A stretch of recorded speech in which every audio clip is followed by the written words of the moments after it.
Hey guys, welcome back. Hope you had a good day today. It was a good day for me. Um, I worked, so yeah, it was a good day. Anyway, I got another question on, uh, or another comment. I've gotten a few questions, a few comments about maceration, letting a scent sit. Does it affect the scent? And there's people on both sides of the argument. Oh, it affects it 100%. Oh, it doesn't affect it at all. I'm more of a the doesn't affect it at all, and I'll tell you why. Um, First off, let's look at maceration. What is it?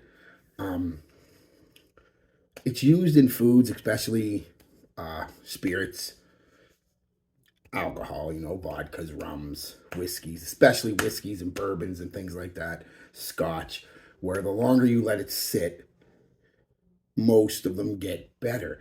And that makes sense because, unlike perfumes, they're all food grade. Now, sure, you might get a chemical stabilizer or something in it, but the actual olfactory notes and accords, the taste notes and accords, they're all food grade. For an example, we'll take a blueberry wine. Um, Even the cheapest blueberry wine is still made with real food grade consumable alcohol and blueberries. It's not made with just blueberry oil because the next argument is, well, they use real oils in perfumes, so they've got to be able to. No, they don't. Oils don't do that. Um, it's the food itself that changes the flavor. The sugars, the yeast, the nutrients, the everything changes in a food. None of that is in your fragrance.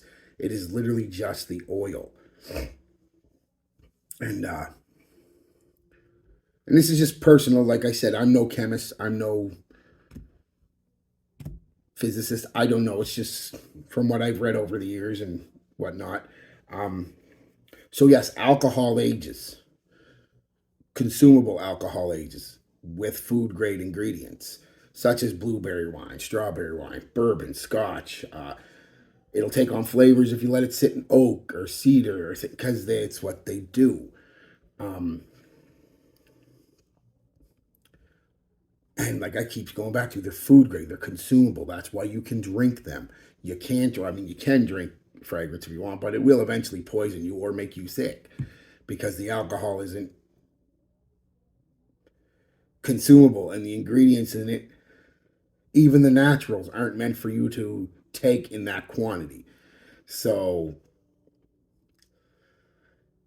that's the first argument I hear is, well, alcohol is and fragrances are alcohol. It's a different kind of alcohol. Well, fragrances have natural ingredients. It's a different kind of naturals.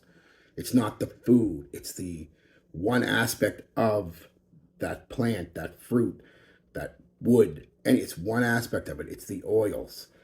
Um, so yes, that doesn't matter. Honestly, it just doesn't matter. Um, and the thing is it's like I said, it's personal. I have fragrances here that are 20, 30 years old almost that smell identical to the day they were, the day I first got them 20 plus years ago to right now. They smell identical, the same, no change. They haven't gone bad. They haven't gotten better. They've just stayed exactly the same. For an example, Fahrenheit. My old ass bottle of cool water. Now I know something. Yeah, but we're not talking about that. They're big houses. They're big designers. They're going to use. Though we're talking the cheap designers and the clone houses. Okay, both of these are about 20 to 25 years old, and they are cheap dupes. Gender One by Belcam and Classic Match Imperial Armani by Belcam.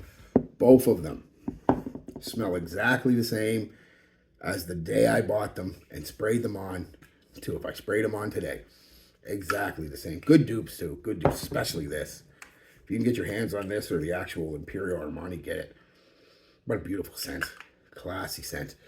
It fits better now with a lot of the spicier scents that are coming out. Anyway, it's not a video about that.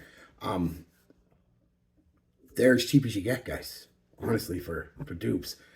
And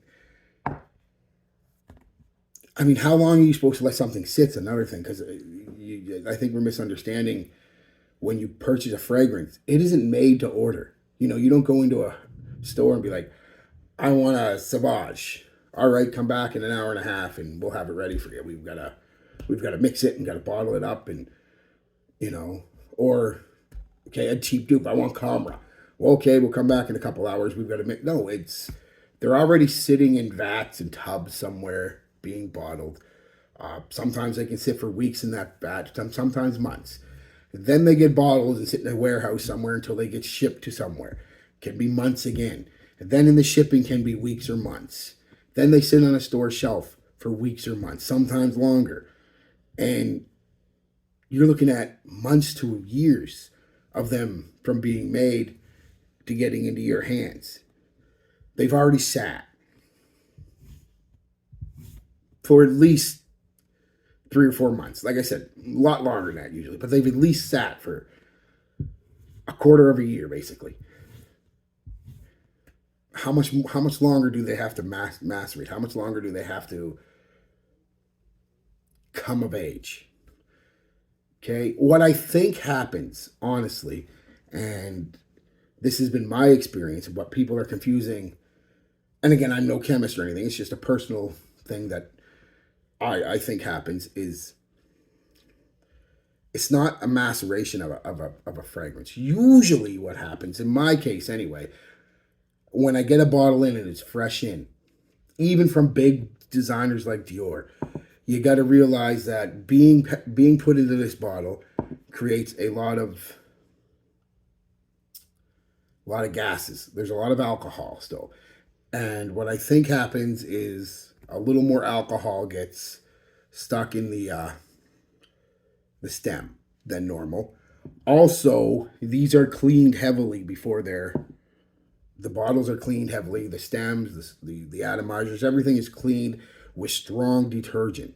And no matter how much you rinse it off, you might and more than likely will get a little bit of that strong detergent still residue inside the bottle, inside the stem, even inside the atomizer. So when you first get it, the first couple sprays doesn't smell quite right.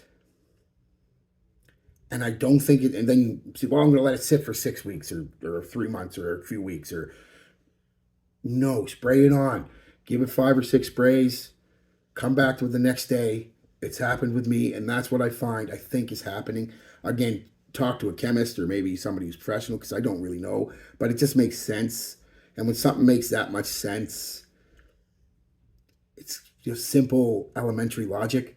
I think it's just a little bit of alcohol buildup in the stem and some detergent residue in the bottle and everything because they all get cleaned, heavily cleaned, sanitized even. So that could possibly be it. Now, maybe I'm wrong, and maybe I've just been lucky, and I've never really had to. But to me, letting something sit, if it's already sat for 6 months, before you get it, no matter how, it's got to be shipped, it's got to be stored, it's got to be shipped again. It's at least a few months it's already sat. How much longer is it? Like, if you were getting it to order, like I said, then yes, I could see that being a difference. Okay, I'm going to go get a bottle of Fahrenheit. They're going to make it for me right there. I'm going to come back in a couple hours, and then I'm going to let it sit for 6 months to let it kind of do its thing. Sure, that might make sense. But letting something sit, it doesn't make a difference. I've never seen it make a difference in my whole 30 years and hundreds and hundreds and hundreds, well, thousands of bottles of cologne over the year. I just never, ever, ever, ever, ever. Now, have I come back to a cologne after spraying it the first time and thought, yes, it smelled different? Yes, but it's not been weeks, months. It's usually been the next day or the day after. I'll get something and spray it and then go back to it a couple days later, spray it again. Oh yeah, now it smells good. Before it was okay, but now it smells really good. And that could be to my expectations are a little lower. That's a possibility. Could be in our brain, our head. Our expectations are a little lower now, so we're. But I also think it's a lot of that. Just a little bit of more alcohol or something gets stuck in the nozzle. Not stuck, but there's a little bit of extra alcohol, that's a gas that's evaporated into the stem, and there's still a hint of sanitizer, uh, either a detergent or a sanitizer left on the inside of the bottle, more than likely on the inside of the atomizer and the stem. And it takes a couple sprays to really get rid of that. And once it does, and that confuses a lot of people. They think, "Oh my God, this is horrible," or "It's not as good as I thought." Most people don't think it's horrible. You spray it on, you're like, "Oh, I heard this was really good. I mean, it's okay," but and then you sit it down, you come back to it 3 months later, spray it again, like, "Oh no, there it is." Yeah, well, I think that's a combination of, like I said, your expectations are now a little lower, and you've managed to eliminate that little poof of alcohol and detergent sanitizer that probably still in there. And I think that's what we're confusing for maceration. It's just, and maybe I'm wrong. Maybe I'm wrong. Hey, this is just a video. I'm no expert. It's just, and like I said, I could be wrong. You guys might know. You might be a chemist out there, and you can come tell me, no, you're wrong. It is this. Fine. I've got no problem eating humble pie. We all know that. I'll admit when I'm wrong. I just haven't come across any situation where, and I've got a lot of stuff, and I've had a lot of more stuff, and I've got a lot of old stuff, and it doesn't make a lick of difference how long it sets. I've even had a bottle of Jupe since '97. The color has changed. Hold on, I'll show you. Here it is. It used to be bright red. It looks redder, believe it or not, in the light. I can't really explain, but it's almost a brown now. The color has changed because this has sat direct sunlight for years on my leads before I knew anything about it, about sunlight and UV rays and everything. And it still smells exactly like Jupe, performs like a mother, no change whatsoever except the color. Now you think if anything was going to change it, it would be sitting in the sunlight for years, direct sunlight on a windowsill, and then in a bathroom in the heat and humidity. And nothing's changed the smell of it, the performance of it, anything, just the color from the sunlight. The sun has changed the color of the red to a dark reddish brown. But it's still Jupe. So, I mean, I'm not saying you're wrong, and I'm not saying it's in your head or anything. Maybe it does, you really think it works, and that's cool. Do what you do, right? I've always been that way. But since you've asked my opinion on it, a lot of people have, I can't give you my opinion without pissing some people off. So that's my opinion on it. It doesn't do a damn thing. It just doesn't. Not for me anyway, in my years. Now, maybe, like I said, you've had a different experience. And recently I've had just over there tons of Latafas and Armoffs and stuff that have been sitting for months and years that smell exactly the same as they did the day I got them. Other than maybe that first few sprays, they might smell a little different. And like I said, I think that's just basically some sanitizer residue left on the bottles. Especially you get into some of the cheaper clone houses that they may not quite rinse as thoroughly as a Dior. But even Dior sometimes I find it takes a couple sprays before I really appreciate the scent. Or YSL or Tom Ford but most of the time I will say it is cheaper designers and dupe houses that I find you should spray half a dozen times before you make any judgment on them. Because there's something there for that first few sprays. I don't know what it is. But then the scent, again, it could be a combination of that and my expectations are lower. So, but straight up answer, do I macerate? Do I think it matters? Absolutely not. I don't think it makes, and 100 more back here and over there and out there, it doesn't make a lick of difference in my experience. So it wasn't meant to make anybody mad who thinks maceration works and stuff, and it really does. That's cool. Like I said, there's no wrong answer to this question. It's basically what you think. Unless you're a scientist and you've done the research and proven it, it just doesn't make sense to me. just from experience, because I've had colognes and I've had colognes for 30 years, 20, 30 years that just, I mean, this is the most drastic change I've gotten out of any cologne I've ever had, and that's just the color. So I don't think it matters, guys. But hey, you do what you think works. Of course, please don't let, again, as I said before, don't let anybody tell you different if you think it works. So you do you. All right, guys. Peace, love, be good to each other, and be good to yourselves.